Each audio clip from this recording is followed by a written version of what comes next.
नमस्कार दोस्तों, स्वागत है आपका हमारे YouTube चैनल में। दोस्तों, आज की हमारी घटना की शुरुआत उत्तर प्रदेश के मेरठ जिले से होती है और उसी में एक चौबला नाम का गांव पड़ता है और उसी गांव में रहने वाला दर्शन सिंह के पास अपनी 10 एकड़ जमीन होती है और वो खेती किसानी का काम किया करता था। खेती किसानी का काम करके दर्शन ने बहुत अच्छे खासे पैसे भी कमा रखे थे। 4 साल पहले दर्शन सिंह के बेटे और बहू की एक कार दुर्घटना में मौत हो जाती है और जिसकी वजह से दर्शन सिंह जो था वो बिल्कुल टूट जाता है। लेकिन फिर भी दर्शन सिंह जो है वो हिम्मत नहीं आता है, वो अपने आप को संभालता है क्योंकि दर्शन सिंह के परिवार में इसकी एक इकलौती पोती होती है जिसका नाम कविता होता है और एक इकलौता पोता भी होता है दोस्तों, जिसका नाम कृष्णा होता है। अब जो कृष्णा होता है वो 10वीं कक्षा में अपनी पढ़ाई किया करता था। कृष्णा जो था वो पढ़ाई लिखाई में काफी ज्यादा तेज और होशियार लड़का होता है, जबकि दूसरी तरफ जो पोती कविता होती है दोस्तों, उसका पढ़ाई लिखाई में इतना मन नहीं लगा करता था। लेकिन जैसे ही कविता 12वीं पास कर लेती है तो फिर इसके बाद घर के काम की जिम्मेदारी कविता के कंधों पर आ जाती है। कविता जो थी वो अपने घर के भी कामकाज किया करती थी, यहाँ तक कि वो खेती का भी काम किया करती थी। खेतों में ट्रैक्टर चलवाना, खाद बीज डालना, ये सब उसका बाएं हाथ का खेल होता है। वो काफी ज्यादा मेहनती लड़की थी। गांव के सभी लोग जो थे वो इस लड़की के बारे में बस एक ही बात कहा करते थे कि घर में बेटी हो तो कविता जैसी हो। और कविता का मानना ये था कि वो अपने छोटे भाई कृष्णा को काफी ज्यादा पढ़ाएगी लिखाएगी और उसे एक बहुत बड़ा ऑफिसर भी बनाएगी। और बस यही बातें इस लड़की कविता के मन में हमेशा चलती रहती थी। लेकिन कोई भी इस बात को नहीं जानता था कि भविष्य में जो उसका दादा दर्शन सिंह है वो अपनी ही सगी पोती के साथ आगे चल करके कोई बहुत बड़ा कांड करने वाला होता है। इसके बारे में ना तो कोई पोती को भनक थी और ना ही कोई दादा को इस बात का अनुमान था। अब कुछ दिनों का वक्त गुजर जाने के बाद एक तारीख आ जाती है, 5 फरवरी 2026 का दिन। सुबह के करीब 8 बजे के आसपास का वक्त हो रहा होता है और घर के अंदर जो पोती कविता होती है वो रसोई में उस वक्त खाना बना रही होती है। और फिर जैसे ही वो खाना बना रही होती है तो फिर उसी समय उसका हाथ जल जाता है और फिर जैसे ही उसका हाथ जल जाता है तो जो कविता होती है वो चिल्लाना शुरू कर देती है, शोर मचाना शुरू कर देती है।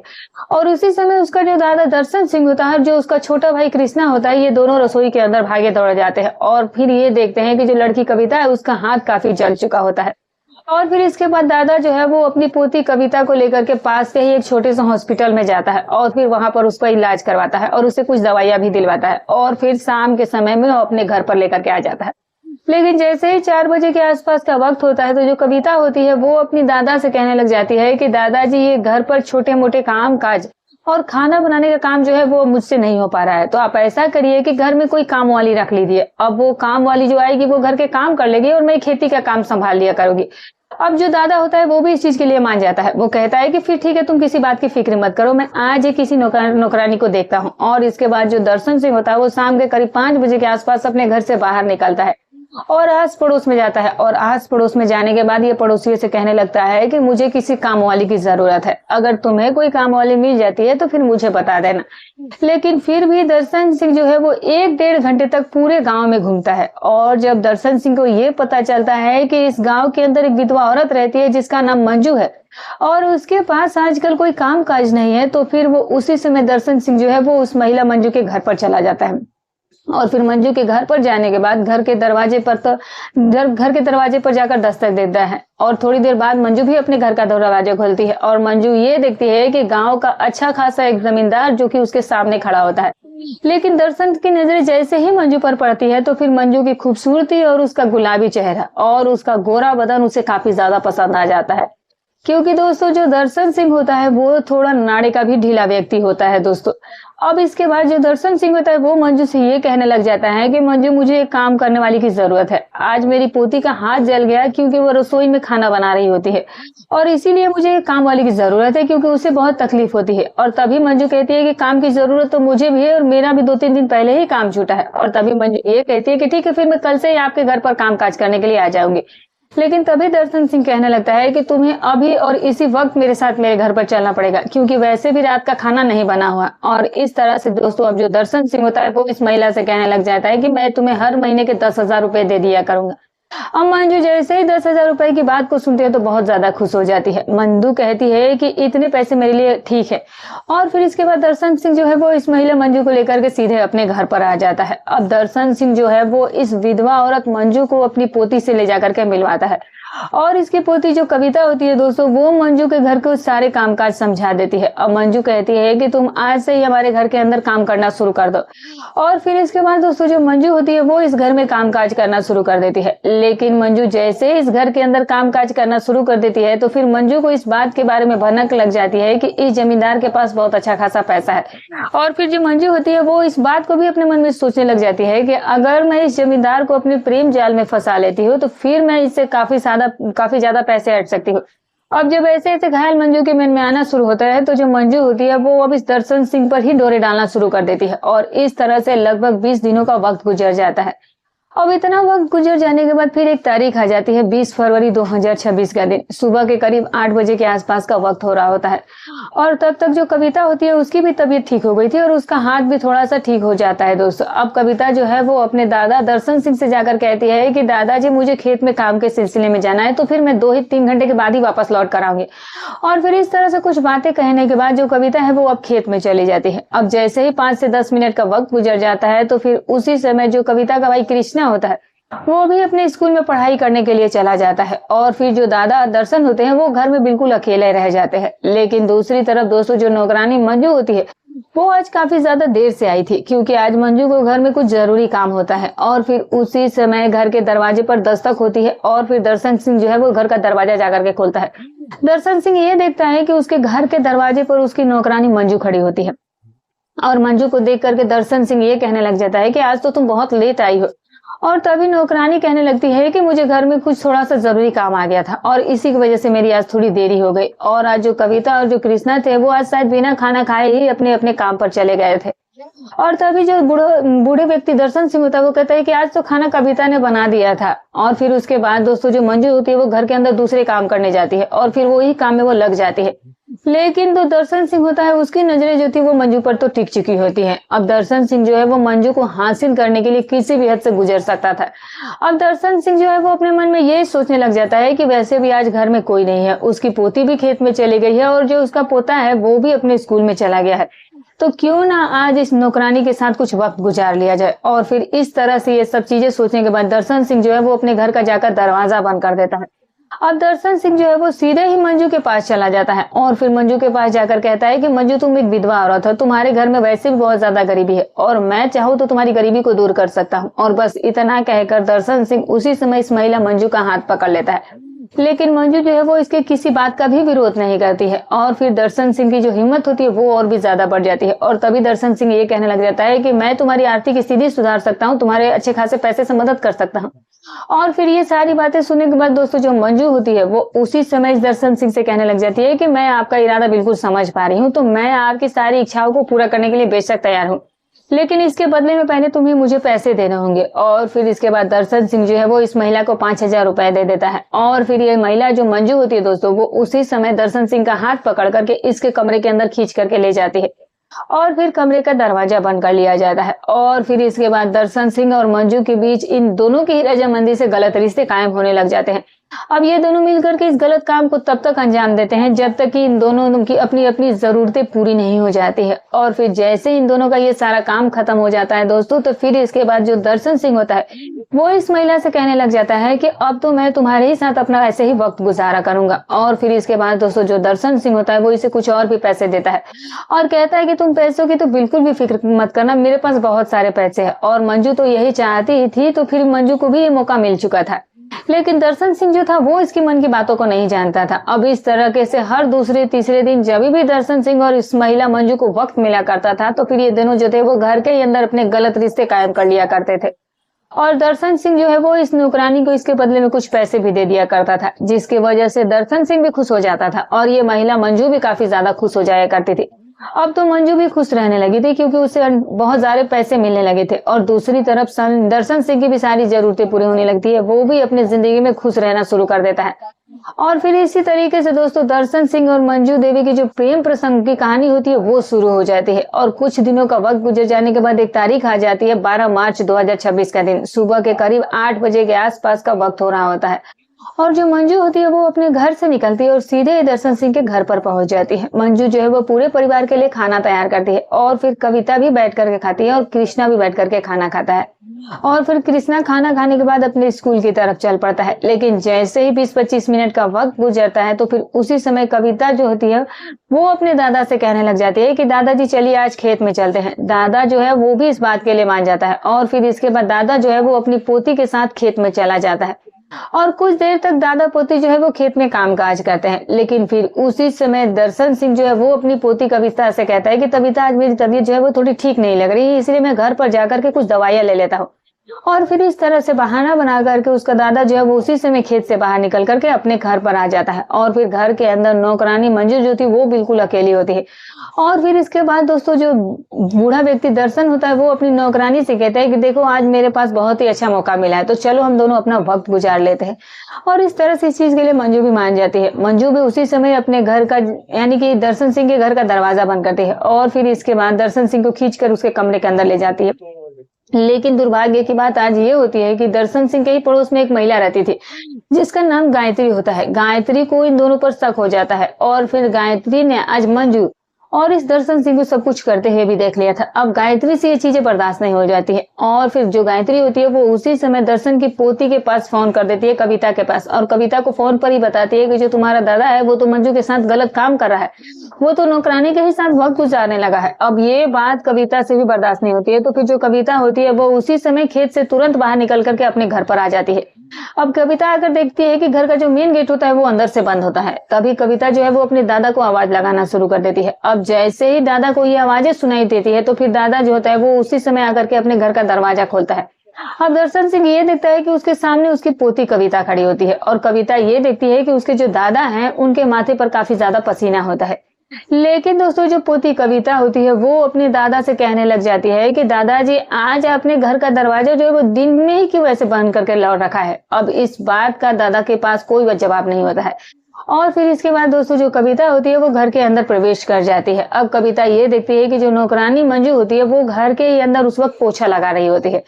लेकिन जब कविता कमरे के अंदर जाती है तो फिर वो ये देखती है कि चारपाई के पास एक कॉन्डम पड़ा होता है और फिर जैसे ही वो उस चीज को वो देखती है तो कविता जो वो तुरंत इस बात का अंदाजा लगा लेती है कि उसका दादा जो है वो वास्तव में ही नौकरानी के साथ गलत रिश्ते कायम करता है। और बस इसी बात पर कविता को काफी गुस्सा आ जाता है। कविता उसी समय अपनी नौकरानी के पास जाती है और फिर नौकरानी को धमकाना शुरू कर देती है। वो मंजू से कहने लग जाती है कि तुम मेरे दादा के साथ मुंह काला करती हो, मुझे ये बात पता है। लेकिन मंजू भी कुछ कम नहीं होती है दोस्तों, मंजू भी भड़क जाती है। मंजू उल्टा उसे कहने लगती है कि जब तेरे दादा ही ऐसे हैं और वो इस काम के लिए मुझे पैसे देते हैं तो फिर इसमें मेरी क्या गलती है। और फिर जैसे ही कविता इस मंजू की इन बातों को सुनती है दोस्तों तो फिर कविता को काफी गुस्सा आ जाता है। कहने लग जाती है कि ठीक है फिर तुम्हें आज के बाद मेरे घर पर आकर काम करने की कोई जरूरत नहीं है। अब जैसे ये बात कविता कहती है तो फिर वहां पर उसका जो दादा होता है वो भी इन सारी बातों को सुन रहा होता है।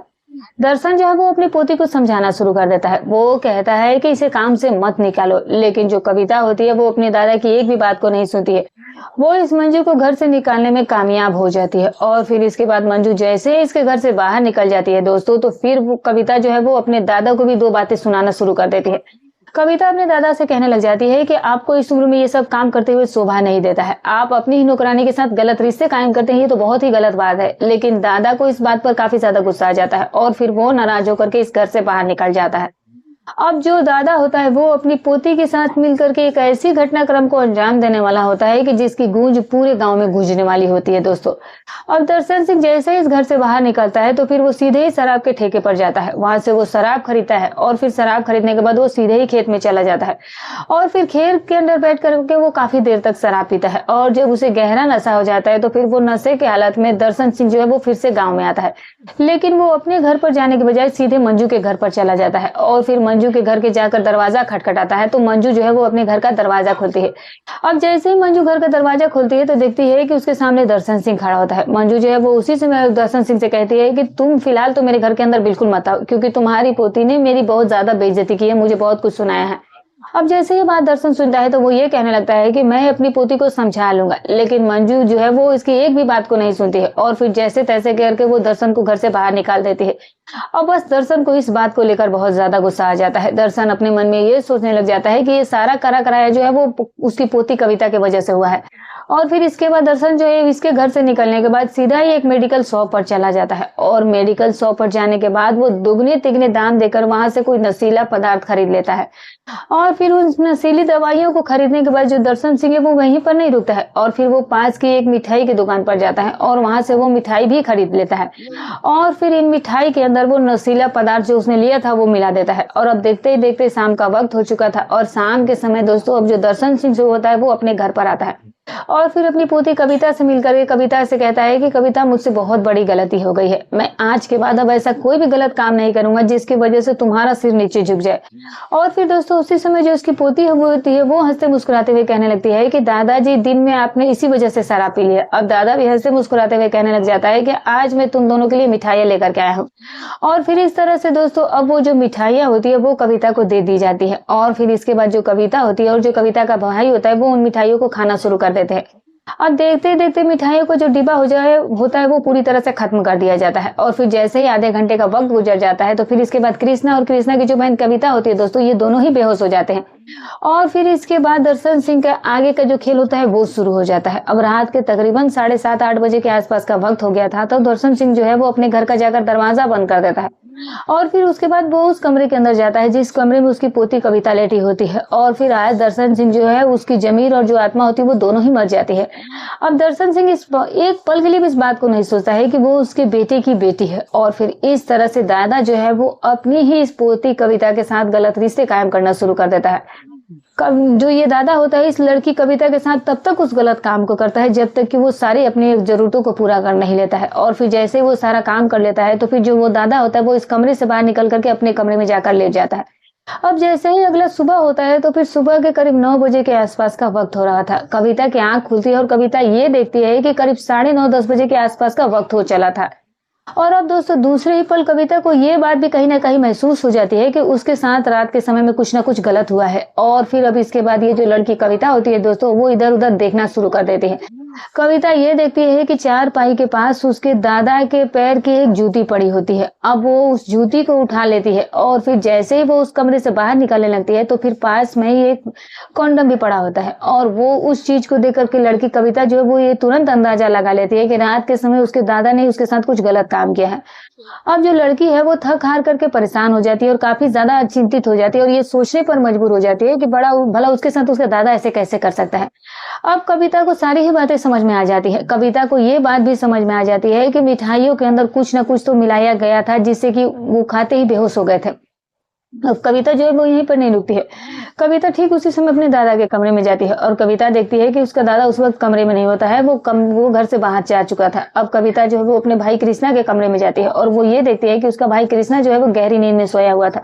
और फिर इसके बाद कविता जो है वो अपने भाई कृष्णा को जैसे तैसे करके नींद से जगाती है और फिर नींद से जगाने के बाद दोस्तों वो अपनी पूरी कहानी जो है वो अपने भाई को सुना देती है। अब कविता जो है वो अपने भाई कृष्णा से ये कहती है कि रात के समय उसके दादा ने ही उसके साथ गलत काम किया है। अब उसके कमरे में उसकी दादा की जूती भी पाई गई थी और एक कॉन्डम भी पाया गया था। अब कृष्णा जैसे ही अपनी बहन की बातों को सुनता है तो इस बात से कृष्णा को काफी ज्यादा गुस्सा आ जाता है। कृष्णा ये कहने लग जाता है कि अगर ऐसी ही बात है तो फिर आज रात के समय में हम दादा को इस दुनिया से हटा देंगे। अब इस तरह से कृष्णा जो है वो अपनी बहन से पूछने लगता है कि फिलहाल दादा कहाँ पर गया है। और तभी कविता ये बताती है कि जो दादाजी है वो फिलहाल तो बाहर गए हुए हैं। और अब जैसे तैसे करके पूरा दिन गुजर जाता है और फिर अब सीधे रात का समय हो जाता है। रात के तकरीबन 9:30 बजे के आसपास जो दादा होता है वो शराब के नशे में धुत होकर के पहले मंजू के घर पर जाता है और फिर मंजू के घर पर जाने के बाद वो मंजू को कुछ पैसे देता है और वहां पर उसके साथ कुछ वक्त गुजारता है और फिर वक्त गुजारने के बाद सीधे अपने घर पर आ जाता है। और तब तक रात के तकरीबन 10 बजे के आसपास का समय हो चुका होता है। और फिर इसके बाद जो दादा होता है वो अपनी पोती से खाना मांगता है लेकिन उसकी पोती उसे खाना तक देती ही नहीं है। अब थक हार करके जो दादा होता है वो जाकर गहरी नींद में सो जाता है और फिर जैसे ही वो गहरी नींद में सो जाता है तो करीब रात के 11 बजे के आसपास का वक्त हो चुका होता है। लेकिन दूसरी तरफ कृष्णा और कृष्णा की बहन जो कविता थी उनको नींद नहीं आ रही थी। कविता जो है वो उसी समय अपनी चारपाई से उठती है और फिर घर में ही हथियार ढूंढना शुरू कर देती है। और तभी कविता के हाथ में एक हथौड़ा आ जाता है और फिर अपने भाई कृष्णा से वो कहती है कि रसोई में एक चाकू पड़ा है तो जा तू उसे उठा करके ला। और फिर इसके बाद कृष्णा रसोई के अंदर जाता है और वहां से वो चाकू उठाकर लाता है। अब ये दोनों ही भाई बहन जो है वो अपने दादा दर्शन के कमरे के अंदर चले जाते हैं और फिर कमरे के अंदर जाने के बाद लड़की जो कविता होती है वो सबसे पहले अपने दादा दर्शन के सिर में 3-4 बार हथौड़े से वार कर देती है। अब दर्शन की चीखें निकलना शुरू हो जाती है और उन चीखों की आवाज जो है वो पड़ोसियों तक भी पहुंच जाती है और फिर पड़ोसी जन होते हैं वो भी अपने घर से तुरंत निकलने लगते हैं, लेकिन घर का दरवाजा जो था वो अंदर से बंद था और जिसकी वजह से पड़ोसी जो थे वो घर के अंदर नहीं आ पा रहे थे। और इसी बीच दोस्तों जो कृष्णा होता है वो अपने दादा के पेट में 8-10 बार चाकू से वार कर देता है। और दूसरी तरफ लड़की कविता जो थी वो भी अपने दादा के सिर में तब तक हथौड़े से वार कर रही थी जब तक कि उसके दादा इस दुनिया से चले नहीं जाते हैं। और फिर जैसे ही इस पूरे कांड को अंजाम दे दिया जाता है तो फिर इसके बाद दोस्तों जो कविता होती है वो तो खुद ही जाकर के अपने घर का दरवाजा खोल देती है और अब पड़ोसी जन घर के अंदर आते हैं और फिर वो ये देखते हैं कि वहां पर उसके दादा की लाश जो थी वो घर के अंदर कमरे में पड़ी हुई थी और फिर कविता के ही हाथ में हथौड़ा था और उसके भाई के हाथ में खून से लथपथ चाकू होता है। और फिर इसके बाद पड़ोसी जो है वो नजदीकी पुलिस स्टेशन में कॉल करते हैं और तकरीबन 1 घंटे के बाद घटनास्थल पर पुलिस पहुंच जाती है और पुलिस जो है वो सबसे पहले दर्शन सिंह के शव जो है वो अपने कब्जे में लेती है और उसकी लाश को पोस्टमार्टम के लिए भेज दिया जाता है। और फिर जो कृष्णा और फिर जो बहन कविता होती है उनको मौके पर ही गिरफ्तार कर लिया जाता है। इन दोनों ही भाई बहनों को पुलिस स्टेशन में लाया जाता है और फिर पुलिस जब कविता से पूछताछ करती है तो जो कविता होती है वो पुलिस के सामने सारी सच्चाई बता देती है कि उसके दादा ने कोई नशीला पदार्थ खिला करके उसके ही साथ गलत काम किया था और इसी वजह से मैंने और मेरे भाई कृष्णा ने मिलकर के अपने दादा के साथ ये कर दिया। अब जैसे ही पुलिस इन दोनों भाई बहनों की कहानी को सुनते दोस्तों तो पुलिस के भी होश उड़ करके रह जाते, लेकिन पुलिस जो है वो मजबूर होकर के इन दोनों के खिलाफ चार्जशीट दायर कर देती है। अब ये बात तो भविष्य के गर्भ में छिपी है कि जज साहब इस लड़की कविता और इसके भाई कृष्णा को आखिर क्या सजा सुनाने वाले हैं। लेकिन इस पूरे ही घटनाक्रम के दौरान कविता और कृष्णा ने अपने दादा के साथ जो कुछ भी किया क्या वो सही था या गलत था, कमेंट करके जरूर बताइएगा। तो फिर मिलेंगे दोस्तों एक नई और कहानी के साथ, तब तक अपना और अपने परिवार का ख्याल रखें। और हाँ दोस्तों, हमारी कहानी सुनाने का उद्देश्य किसी की भावनाओं को ठेस पहुंचाना नहीं, ना ही किसी के दिल को आहत करना है, बस केवल आपको सतर्क करना है, आपको जागरूक करना है।